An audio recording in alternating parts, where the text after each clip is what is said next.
very, very fortunate to have Jessica Hembree with us today.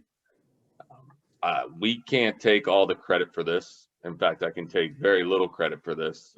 Our colleague at the university, Troy Lillebo, I reached out to and said, we really need to do a topic on advocacy. And Troy said, I have the perfect person.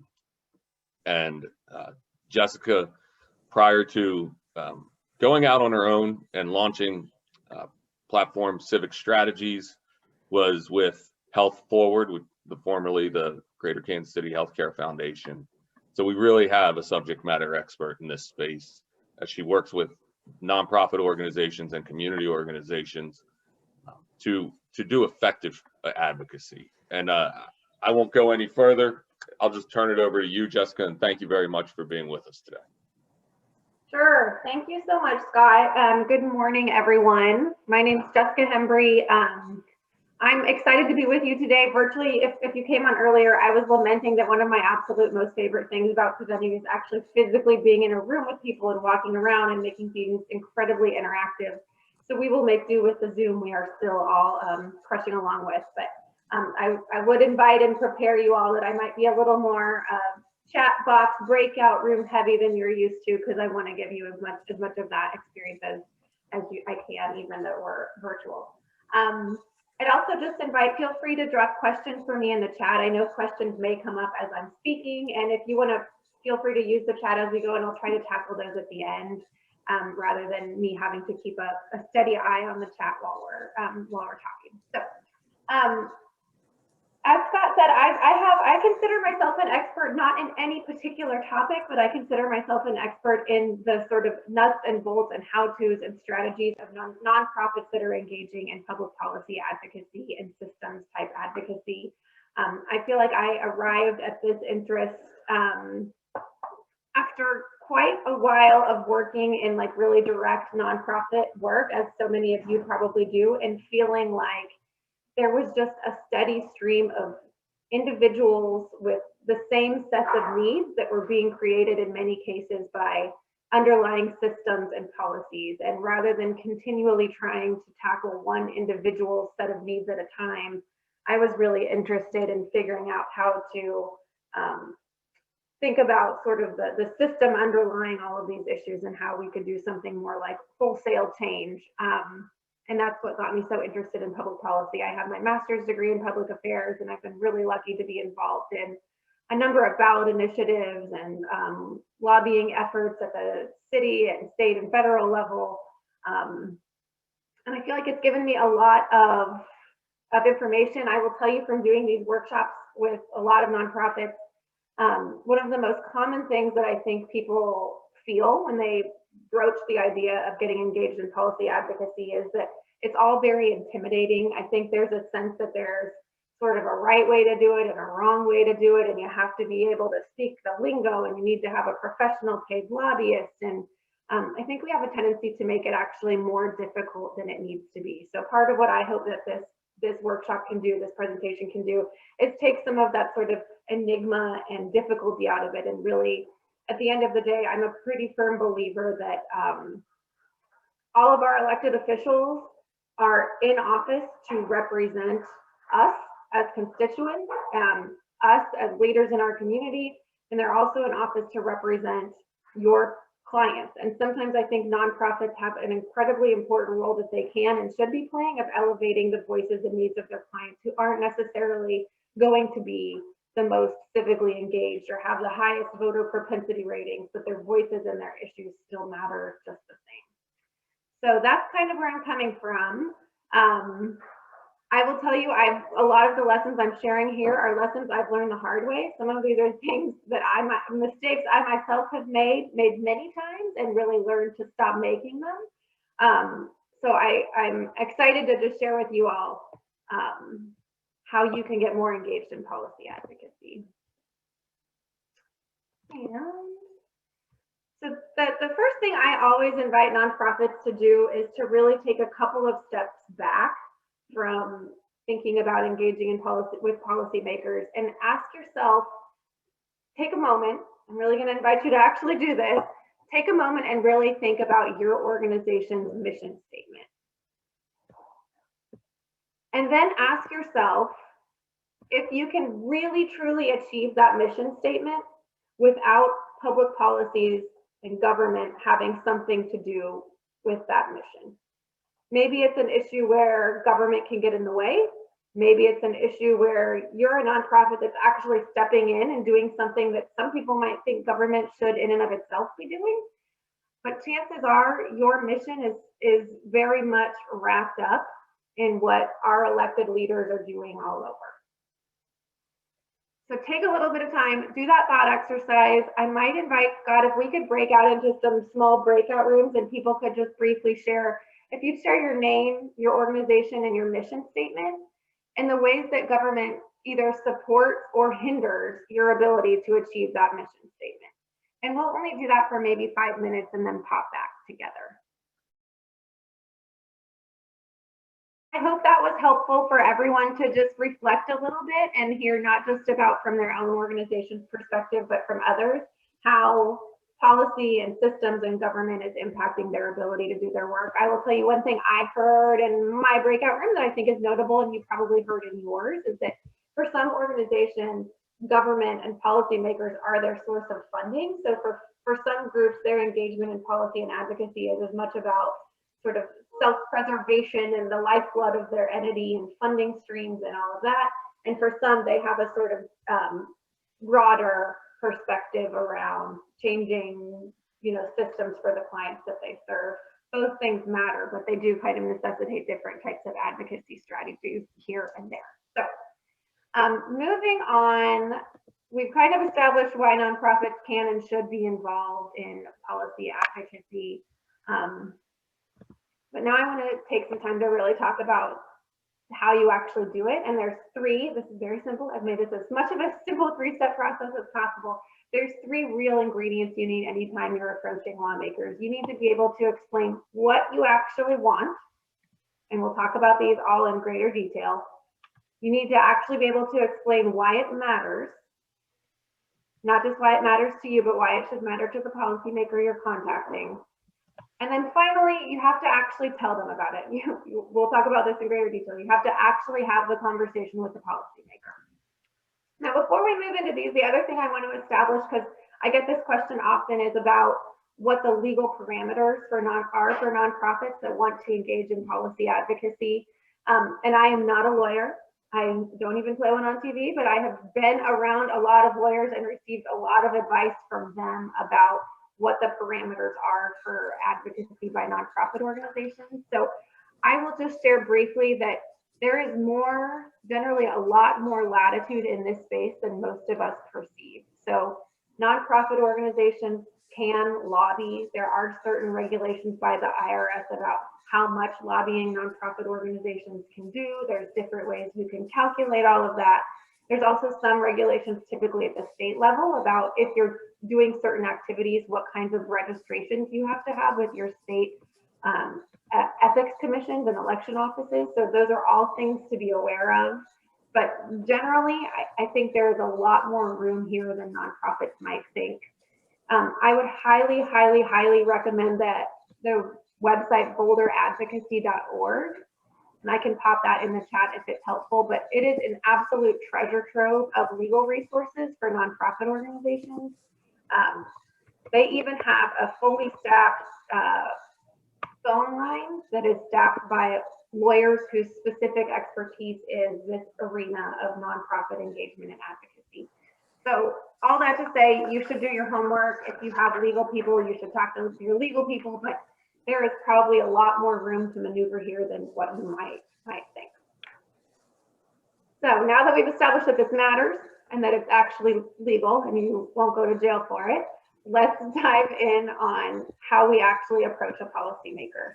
And whenever we approach a policymaker, it's really important that we know what we actually want to get out of that interaction with a policymaker.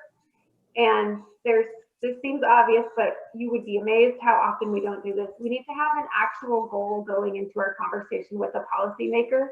And it needs to be a goal that's probably 2 steps more specific than you think you need to be. So if I go in with a general goal around, I'm really concerned right now because of COVID. There are a lot of people that are being subject to evictions, and I want policymakers to know and understand that there are evictions happening in my community. I might feel like to myself, I've gotten really specific here, but I haven't actually identified a solution of what I'm asking that policymaker to do. If I go in and say, oh my gosh, COVID's terrible, there's so many evictions, people are really, really down on their luck, the economy's in the tank, what do we do? If I really get hyped up about this problem, I haven't offered a solution to that policymaker, and they might have a lot of different ideas about what they think should be done to tackle that problem.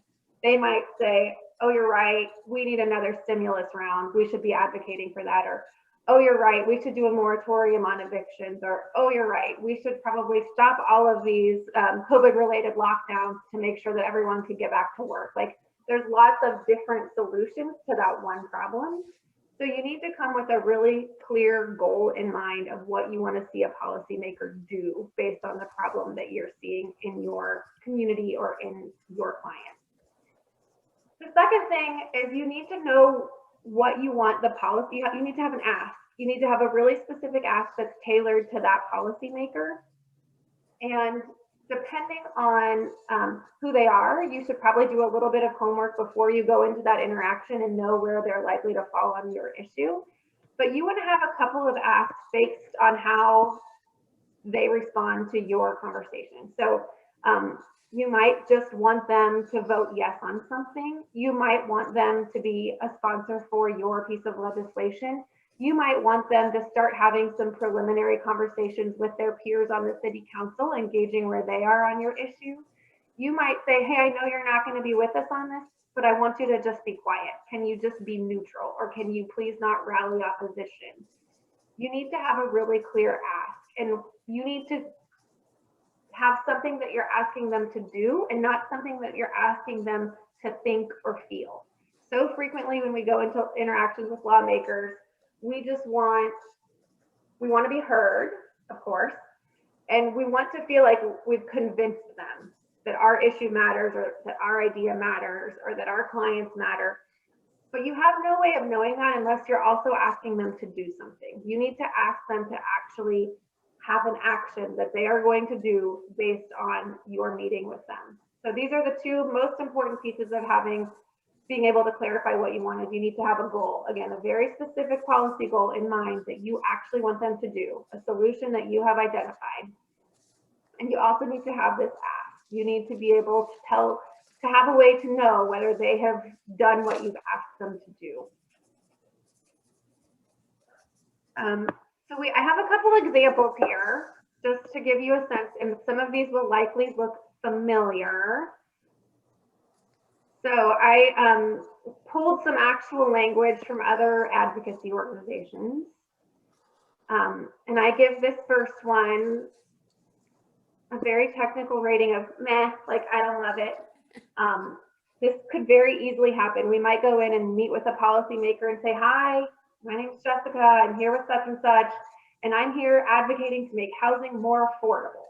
And then I would like tell some consumer stories and explain what my organization does. And this would still be a big meh because I have not explained what the specific solution is I actually want a policymaker to do. I've just brought them a great big messy problem of affordable housing and plopped it in their lap and said, good luck, I hope you can fix it.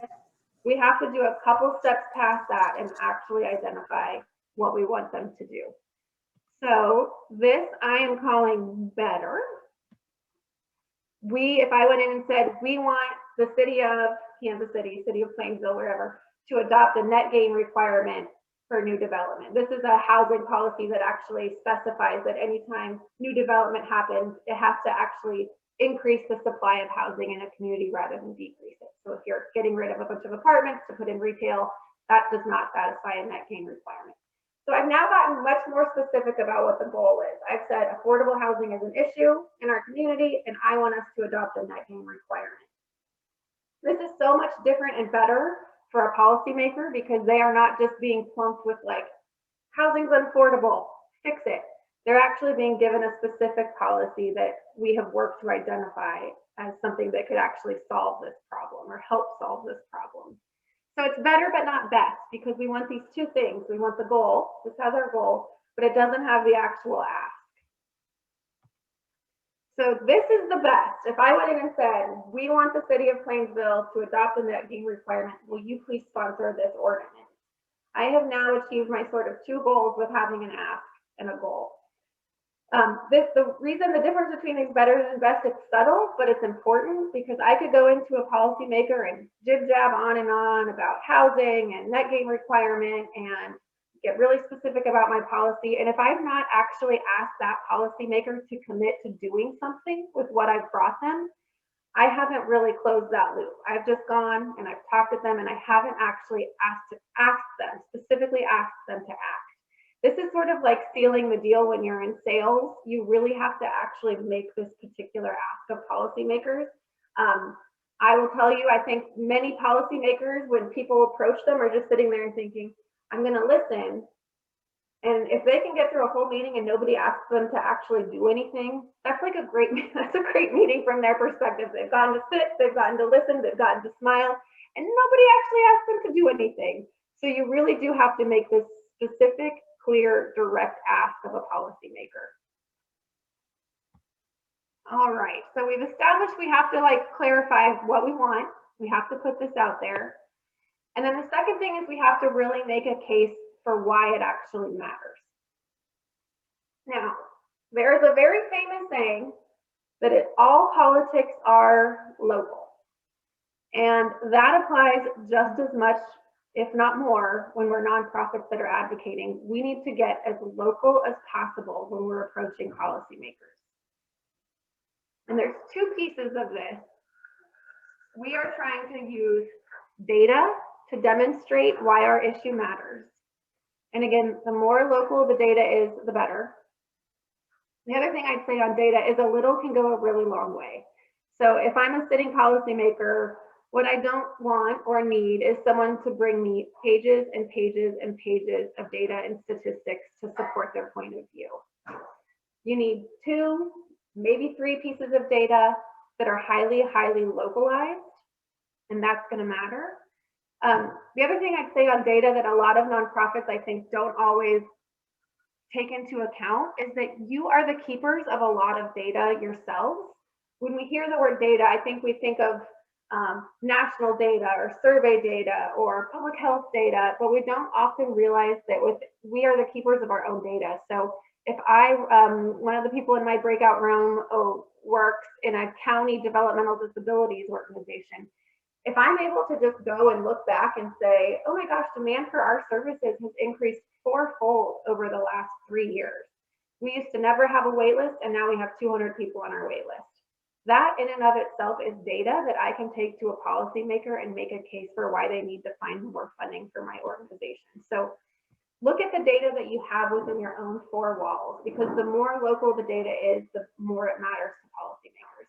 If I'm a sitting council member, let's take our housing example still. If I'm a sitting council member in Kansas City and someone comes to me and says, evictions are up all over the country, I can very easily convince myself oh, well, that's not here. That's Chicago, that's San Francisco, that's DC, that's other places. But the more local the data can get, the more I have to pay attention to it. The other thing you really need when you're trying to make the case for why your issue matters is you need people. So there's a saying that what drives policy is organized money, which nonprofits are probably never going to be the keepers of, and organized people, which we do have.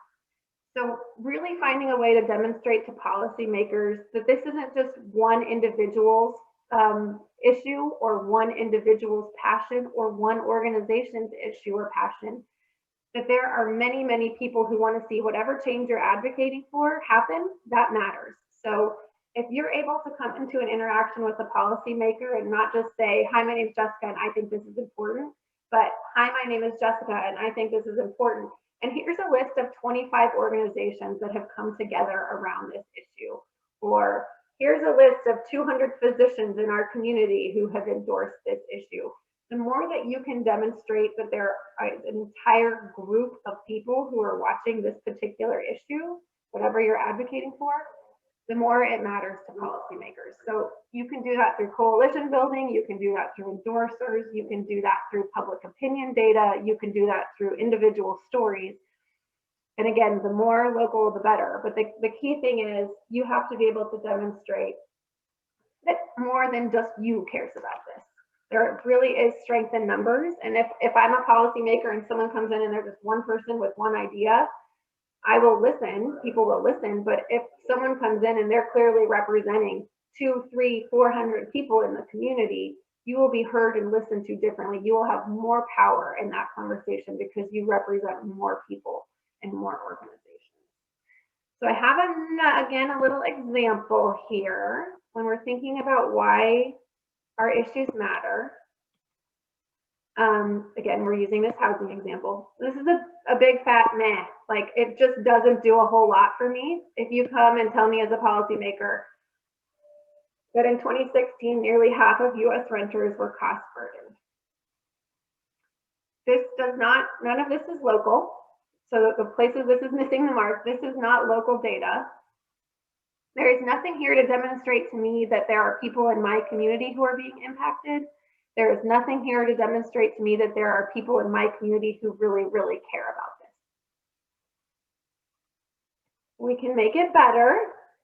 If I go and I say, I work at the Plainsville United Way and rental assistance is the #1 request that's being made to our referral line. This has changed over the course of COVID. 2 years ago, this wasn't the case, but right now, rental assistance is the #1 request that's coming. This is a really important. So suddenly, this is more compelling to a policymaker. This isn't a problem somewhere else. This is a problem right here in my community that I need to pay attention to. So I have brought some data into the conversation that is local. But it's still not the best because there's no demonstration that anyone in the community is really paying close attention to this issue. If I go and say rental assistance is the #1 request made to the Plainsville United Way referral line, and that's why 45 organizations in our community have joined together to ask the city of Plainsville to adopt a zero net gain requirement, suddenly this conversation starts looking really different because what this policymaker is seeing and hearing is, this is a problem in my community. There are people in my community that are coming together to advocate for a really specific solution. They are asking me to do a specific thing to support that solution. So you're kind of building the case in your interaction with the policymaker for why they need to do something about this. Okay, so we now have established what we want and why it matters. And then the final thing we have to do, and this is the funniest thing to me, is that a lot of times our organizations are really good at building that case. And then when it comes to this like giant leap of actually going and meeting with policymakers, then it all starts getting really real and really intimidating, and we don't always actually do that part.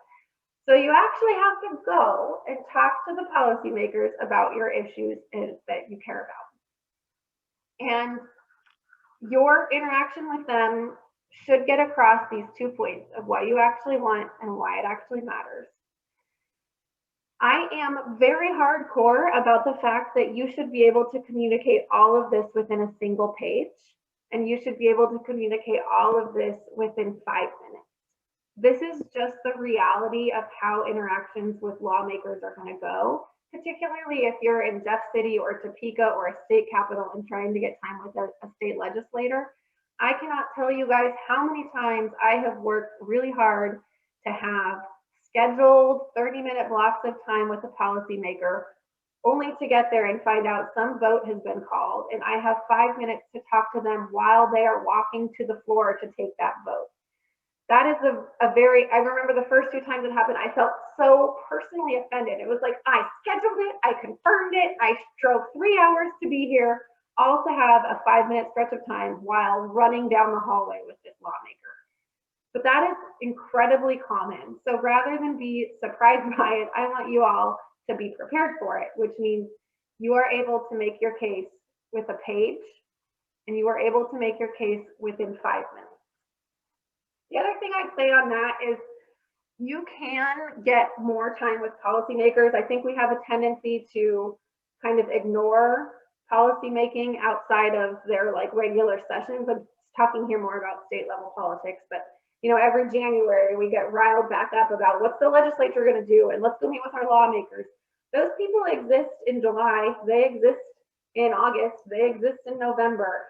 So finding time to interact with policymakers outside of their busiest times is when you're going to get the most time with them and the most information to them. So look for when those times are. You know, city councils tend to be extremely busy during their budgeting season. State legislatures really only meet for 3 or 4 months out of the year. So meet with them in their off season, their off time, and you'll get a longer chunk of time so you can have a more enriching conversation with them. Invite them to your organization. There is nothing that they love more than getting out into the community and seeing the good work of nonprofits. And while you have them there, you can talk to them about the issues that you care about. So I really also encourage you to find time outside of the legislative session if you want to get more meaningful and engaging time with policymakers. So we're going to look at some examples here about of these one-pagers.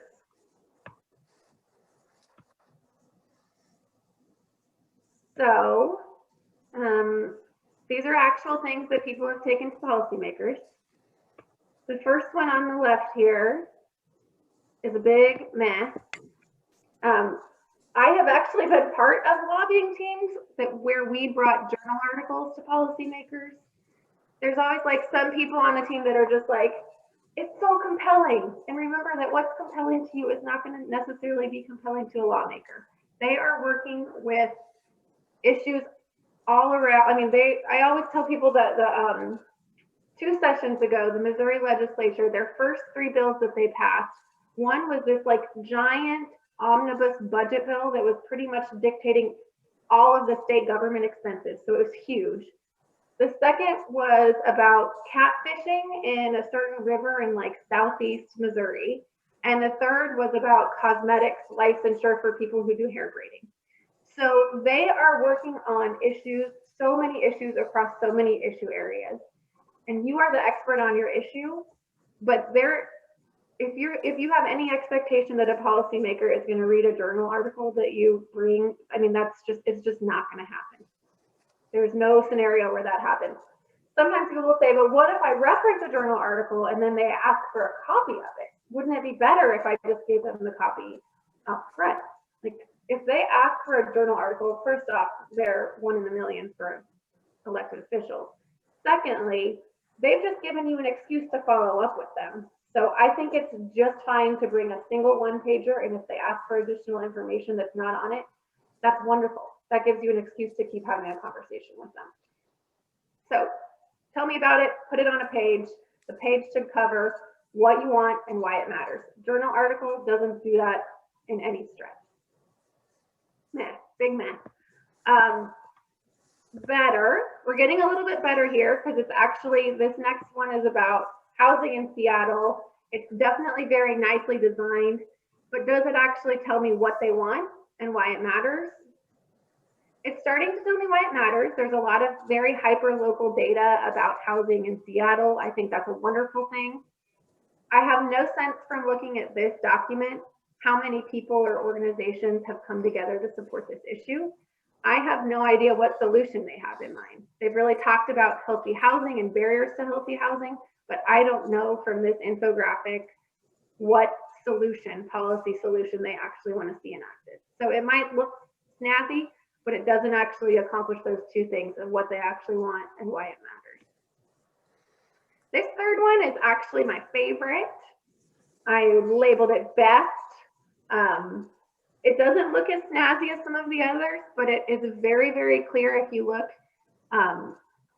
at the second paragraph here, it's very clear about, here's the following recommendations: direct staff to work with stakeholders to develop potential revenue projections, direct staff to work with stakeholders to establish a revised fee structure. Like it's getting into these specifics that a policymaker would actually need to actually do something.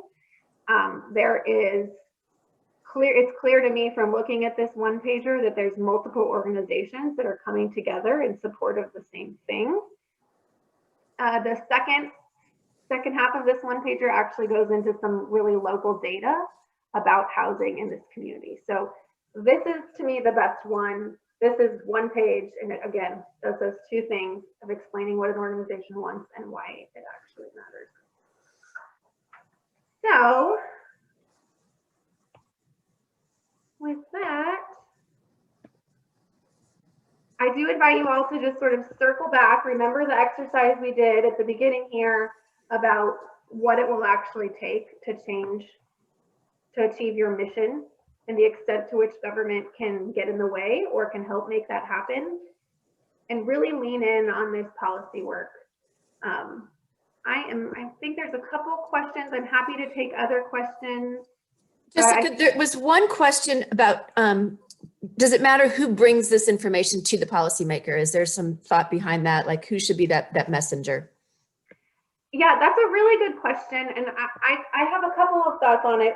One, there is, when you get really deep into policy and advocacy work, some organizations will actually do what they call a power map on any individual that they're approaching. So that's where you might say that I know for a specific issue, I have 6 council members with me and 4 against, and like I'm going to have 3 that are existing in this middle space where I don't really know where they're going to fall on my issue. I might take those 3 and put together what we would call a power map. That's where I really go and learn who has funded them for their campaigns in the past, what are their passions, where did they go to school, who did they listen to, and really start to get more of a specific feel for that individual policymaker so that I can send in and so that I can make sure that our messengers and represent the people that have power with that policymaker. So I think that's a thing you can do. The other thing I'd say is just when it goes back to really thinking about who the messenger is it's not just who the messenger themselves is, but also who they represent. So do they represent and finding ways to get that point across to policymakers that I might be here as one person, but I'm representing this coalition of X individuals or X organizations or X consumers or X voters. Like, it's not just who the messenger is, but whose voice they can convey that they're representing. Jessica, on the flip side of that, do you have any thoughts on talking to policymakers? You talked about how you chase, it's commented in the hall sometimes. What's the value of talking to their staff? So how do you balance that?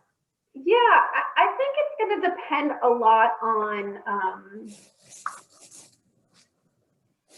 what time of year it is and which policymaker it is. I think it's always best to get to a policymaker if you can. Many of them will include their staff member in the meetings, which is wonderful because they're typically going to have more information. I think if you get to a policymaker a staff person directly, that's fine. But the ultimate is that you meet with a policymaker and they like your idea enough to say, let me connect you directly with my staff and you guys can be in touch. Because if you can really get to a staff person who has their policymaker's blessing for them to be engaging with you, that's when you're in a sweet spot. Where I see people get tripped up is sometimes you'll meet with a staff member and have a wonderful conversation and they'll say X, Y, and Z, and they really haven't cleared any of it with the policymaker. So there's not 100% alignment always between staff people and elected officials. So if you can get to a staff person and have high confidence that their boss, their elected official, has blessed this working relationship, then I think you're in a good place. But sometimes that doesn't happen and you think you're making all this great headway, but you're really only making great headway with their staff person and not with the actual elected official. Thank you.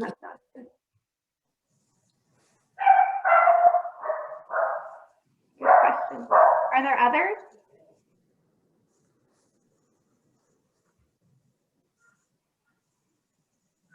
So complete or so overwhelming? Which one? I can't read your faces, guys.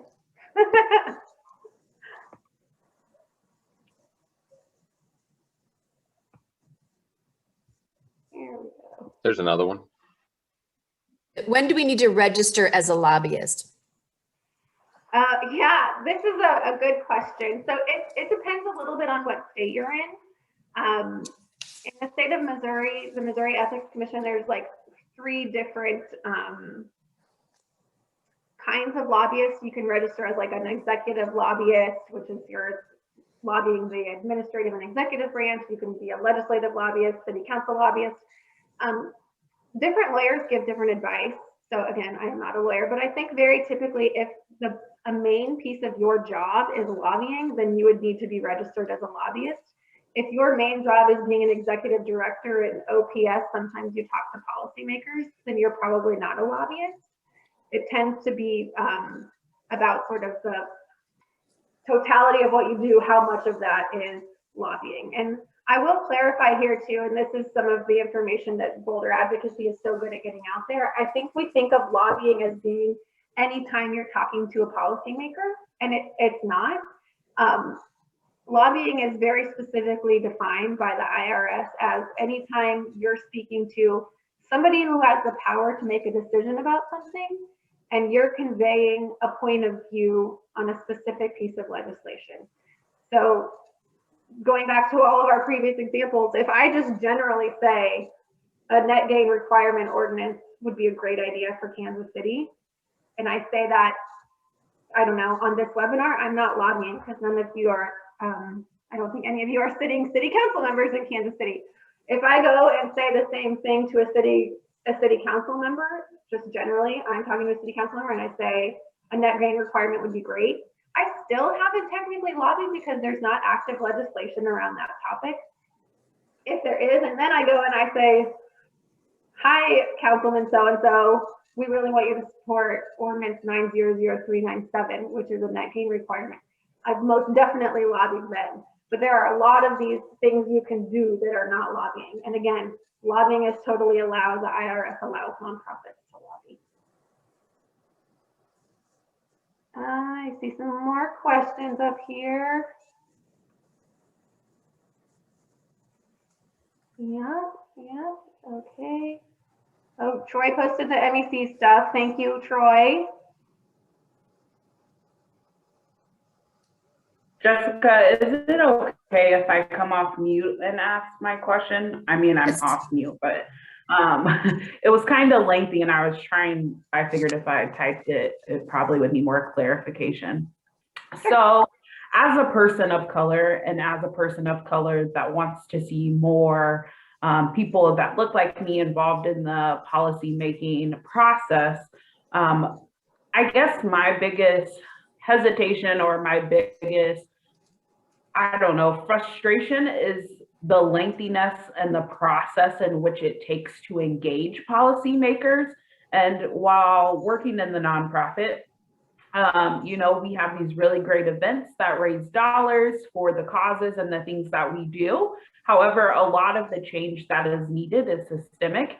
And without exploiting voices of those that are affected by policies and systems that are in place now, how do we engage more individuals without them feeling like, oh, I have to come up with this document, I have to schedule this time, I have to, what are other ways that maybe folks like me can get other folks engaged in this process without having to go through this lengthy process? Yeah, so it's a very good question. What I would say a couple of things. Like, first, policy change is slow. Like, we have purposefully created democracy to be a slow moving beast, which means, for me personally, when there's really terrible ideas out there, I'm like, oh, thank goodness there's a million checks and balances that are going to keep that from happening. But it also means when I have an idea in my hands that I'm really excited about, those same ding dang checks and balances are going to check and balance my own idea, and that's a lot less fun. So policy making is, by its very nature, a very slow and incremental process. It becomes very frustrating with advocacy work because it does take a really long time to make things happen, especially when you layer partisan politics on top of it all and people holding up, you know, I know there was something I supported a few sessions ago that like every policymaker in Missouri loved, but they loved it all so much that they realized it could be their leverage, and they could say, hey, I know we all want this to happen, but it's not going to happen unless we also do this other terrible idea. Like each party was kind of like taking this beloved idea and leveraging their own pet issues against it. That can be really frustrating, and I completely see how that's frustrating. Now to the bigger question of like how we convince and encourage and empower people, grassroots people, people of color to actually participate in this process. I think wonderful grassroots community organizing is an incredible, incredible tool. I think grassroots organizing, when done really, really well, and done especially in the agenda setting phase of policy work. So, you know, I'm providing all of these examples, Rachel, of like which policies are you advocating for, but there's some real work for nonprofits to do in deciding what those policies are. There's a saying in policy, like, nothing about me without me. And I think organizations that actually engage grassroots and consumers and people who are closest to these problems to identify what the solutions are, that creates something of a mandate that you can very confidently, you know, if Rachel, you, me, and Scott go in a room and pick what we think the 3 most important policies are for Kansas City, they're not going to be the right ones. They're not going to be most representative of the people in this community. They're going to represent Jessica, Rachel, and Scott, and we aren't necessarily representative of the whole community. So this phase of agenda setting, which I think some organizations do incredibly well, and again, that takes time. It does take time to really engage your clients or consumers or grassroots to really know what problems they're facing so that you can craft solutions that address those and you can confidently move forward in advocating for them. So I really think we need to find a lot of ways to make it as pain-free as possible for people to engage in policy, which is hard because it's kind of a painful process sometimes. And we especially, I think, need to engage people at the early end when we're deciding what we're even advocating for, that agenda setting piece for a nonprofit. I hope that answers your question. I wish this was all easier to do. Yeah, thank you, Jessica. Places where you can go and look up existing power maps for elected officials. Is there any resource for that? Yeah, that's a good question. I think it's pretty hard to find existing power maps, but I also know like the Missouri Ethics Commission is an incredible treasure trove of data that people don't always realize is there and don't always know how to navigate. So if you go to the Missouri Ethics Commission, you can look up any policymaker, whether they're city or state, if they're elected in the state of Missouri, and you can find their main campaign contributions. Even just a Google search to find their biography is really helpful. There's a website called Ballotpedia that I'm a big fan of, because you can look up any policymaker and they tell you what other offices they've ran for previously, who their main opposition was, who contributed to them. It's just a treasure trove of information. And I will flip to, this is my information, soon to be my information, and my website, and you are welcome to go there. I actually have a template for a power map there, and some of this like legal information if you want to. It's a very simplified infographic about the legalities, but there's some real helpful resources there. Every time I've had a project, tried to make some sort of shareable template that people can just grab and use. I'm also completely happy to review anyone's one-pagers. It's like my favorite thing in the world to review advocacy one-pagers. Can you repeat that ballot website real fast? A couple people are writing. So maybe just... here too. It's called Ballotpedia, and I believe it's a .com. Okay. And then do you have any, like an example of a successful versus unsuccessful sort of time that you asked a policymaker? So sort of a specific example of how those actually came about. Yeah. I will give you my unsuccessful first, because it really, our human brains are really good at remembering what went badly. And I share this because I should have mentioned it earlier. Meet with every policymaker. I learned this the hard way. I was doing some tobacco advocacy work when I was at the foundation, and there was a city council member who, given where they worked, we all thought they're going to be a no on this. There's no point in meeting with them. They're going to be a no. And if we go and meet with them, maybe they'll get riled up and they'll, you know, call some opposition and they'll actually like rally the troops to oppose this specific thing. So we didn't meet with this one policymaker at all. So that's a very unsuccessful legislative meeting when you don't even meet with them. And the day for the vote came, and this particular council member actually voted yes on our policy. And we had just written them off as a no vote all day, every day. We were sure they weren't going to vote with us again because of where they worked. And I remember they voted yes, and they came up to us as soon as the vote was over and told me and the other person who were working on it inside, was like, and said, don't ever assume you know how I feel about something when you haven't asked me. And I remember that all the time. I think we have these sort of assumptions about people, where people are going to stand based on what we know about them. And I will forever regret that I didn't meet with her. And I will forever admire that despite our errors, she still voted, I think, the right way on our policy, even though we didn't give her the benefit of, you know, sharing our information with her or any of that. It's a real testament to her leadership that she still voted yes, even though we didn't bother talking to her. So meet with everyone. I learned that the hard way. You know, the most successful interactions I've had, I would say some of my favorite interactions with policymakers are always when we can get them, I'll say when I can get them on my turf, not because I feel more or less powerful with them on my turf, but because nonprofits do incredible work. The work that you all do is amazing. Your teams are amazing. You're doing just phenomenal things. And I think when policymakers get out there and see nonprofits doing the work that they do, it's hard to do anything other than listen, and listen with an ear toward like honest curiosity, because it's so clear that there are people in our community that are suffering. There are nonprofits that are trying really, really hard to do good work. And I think when lawmakers get out there and actually see the work in action, they want to help. They genuinely, truly want to find ways to be useful and supportive of the good work that nonprofits are doing. So I would say those are some of my most successful. I can remember one policymaker we had actually come out to our offices at the foundation when I worked at Hope Forward, and they were it was a lawmaker who we had brought infographics to over and over again in the Capitol, but there was something about them being in our office, and they just kind of meandered around and like picked up little brochures and, oh, tell me about this, and oh, what is this about? And it was like just a treasure trove to have that a full 30-minute to talk to them about what we did. And ultimately found out it was actually a state lawmaker who had been very opposed to Medicaid expansion.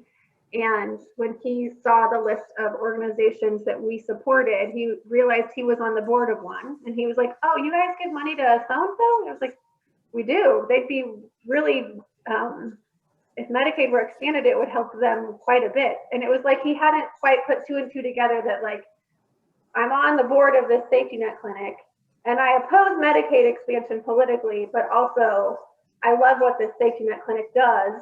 And so I think just some of those like natural human connections can really happen when people come out in person. Oh, ballotpedia.org. Thank you. Thank you, Nathan. Well, Jessica, thank you so much for a great hour. Obviously, this is extremely valuable information. And again, I would also direct people to Jessica's website. I believe Mark has already sent out the slide deck, so you should have this. You should have her contact information in there. It's nice to have someone who really is well versed in this advocacy space, which is so foreign to so many of us.